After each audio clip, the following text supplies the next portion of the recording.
I have another guest with me today. These always sound like I have my own television show. I know it does. Do it. It's like, my friend Oprah. Yeah, that's right. Welcome back, blog friends. No, I'm actually on a trip. I'm in Chicago tonight, and we'll be tomorrow for a meeting of the Lutheran Advisory Committee. This is somebody who serves on it with me. This is Deborah Chenoweth. Debbie Chenoweth. Debbie represents the church council on the committee, the church council of the Evangelical Lutheran Church in America. And actually, we were just talking tonight after our dinner, and she had a fantastic trip recently. I'm like, let's talk more about that. You call it a trip of a lifetime or beyond a lifetime. Beyond a lifetime. Beyond a lifetime, yes. Explain to them why it's a trip beyond a lifetime. Well, I'm still in awe that I got to be part of it.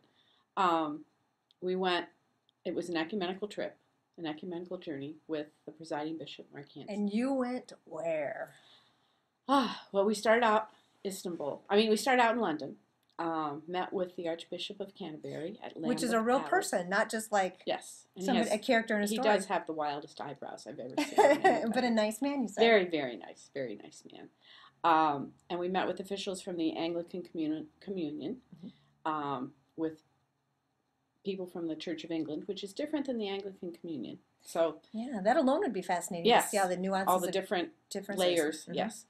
And then we also met with a lot of folks that are on Lutheran churches in Great Britain.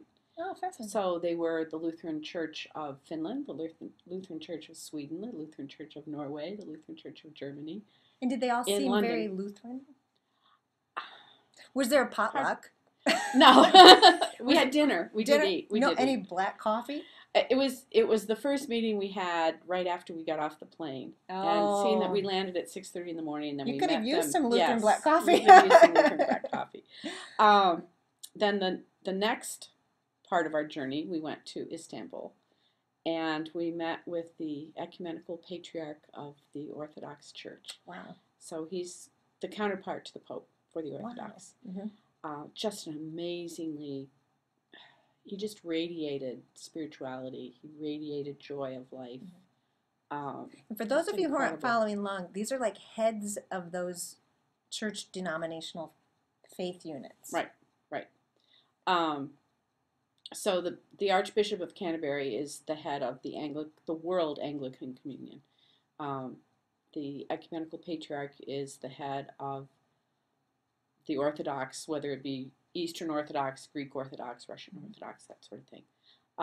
And you are accompanied by Bishop Mark Hanson, who is head of the Lutheran World Federation, right, for all the Lutherans in the world. Right. In addition to being the presiding bishop of the Evangelical Lutheran Church in America, he is also the head of all the Lutheran.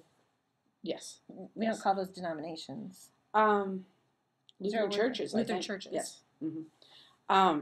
And I think it's because of his stature as the head of the Lutherans worldwide that we had the access that we did to all the different people and places we went. We met with the Pope. Yes. We met with the Pope. And I did ask her, he did have on his red shoes. He definitely had bright red shoes. Not that that's the important part of the meeting at all. But it's very startling when he walked in. I wasn't expecting it. And it's all white and then fire engine red shoes. Amazing. Yes. And we're treated to a wonderful tour there. Oh, do we get to say what the highlight of your trip was there, or is it a secret? Oh no, I don't mind saying we got to. Well, there were two highlights. The first highlight was celebrating communion in the catacombs under Rome. It was something you can't photograph, something you can't describe. The feeling. I can't even. I've heard of them, but I can't even imagine what it would even look like down there. Well, the one we were in, there's apparently, I think, like 16 different catacomb systems around Rome. And they date back before Christ, long before Christ.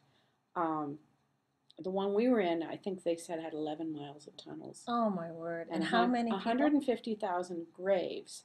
Now, the graves may have been sepulchers, which a family, a whole family unit might be in there. A whole family unit might be in there, right. Wow. So one grave might have 5 or 6 bodies in it. And these are the kind of places where Romeo and Juliet were. Yeah, well, and, yeah. I mean, if you can get an idea of that, like think of that movie and you're down in that kind of a place. You're down, yes. And the second highlight was a tour that they gave us underneath St. Peter's. And we actually saw the bones of St. Peter. Okay, and those of you who are listening, I said what you would be thinking is like, no, really? How do you know? How They're really do you the know? bones. Right. St. Peter was buried. They knew exactly where he was buried. Right. And his then tomb. they Knew where moved his the tomb was bones for sure. when Rome was being sacked to protect them. And there was somebody who built a covering over to kind protect of like a protective roof with pillars, terracotta slab, and a big wall behind it of graffiti. Right. And well, there was a big wall behind it, and then behind that was another wall that was covered with graffiti. But from nobody the Romans. knew exactly why it was there. Right. It was very mysterious. Why did they protect this wall through all the centuries? Right.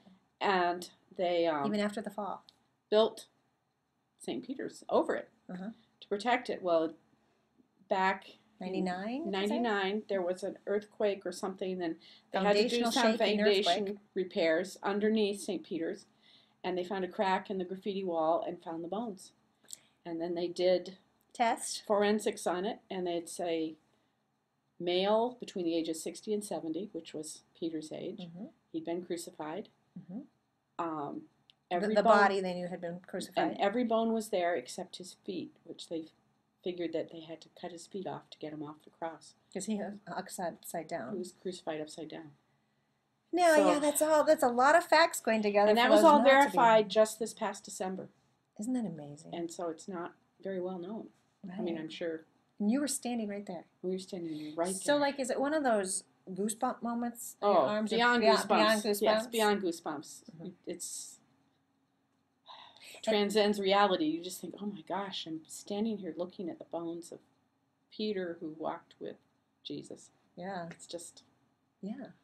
And you said in that moment, too, that the lady who was your tour guide said everybody could have an opportunity to come up and pray if you'd like to. Right. And rather than going up one by one, you had a group prayer. Bishop Hanson said a prayer, which was perfect for the moment, and included the guide in the prayer.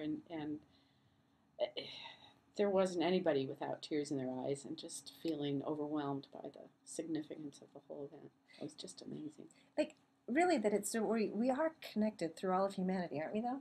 Oh, I mean, we are. There's a divineness about everybody who's ever been a child of God, everybody who is a child of God, everybody who will ever be a child of God.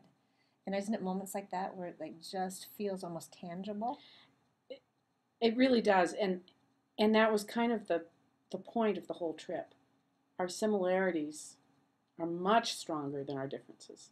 And please say for me, I loved hearing that line because you reminded me of why I identify myself as a Lutheran. And you said as the group moved about on the trip, and you're meeting with all these other people who are leading other churches around the world. What was the sense of how Lutherans were regarded? Well, my sense is that Lutherans are looked at as a community that brings people together, that brings people to the table, that facilitates discussion. Let's talk about it. Increased understanding without taking sides, without being right or wrong. Yes, without trying to make people come to some kind of conclusion.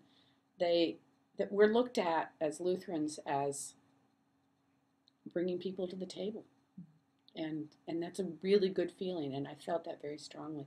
Every place we went, it was amazing. What a fantastic! Thanks for telling me about it. I'm like living vicariously through it.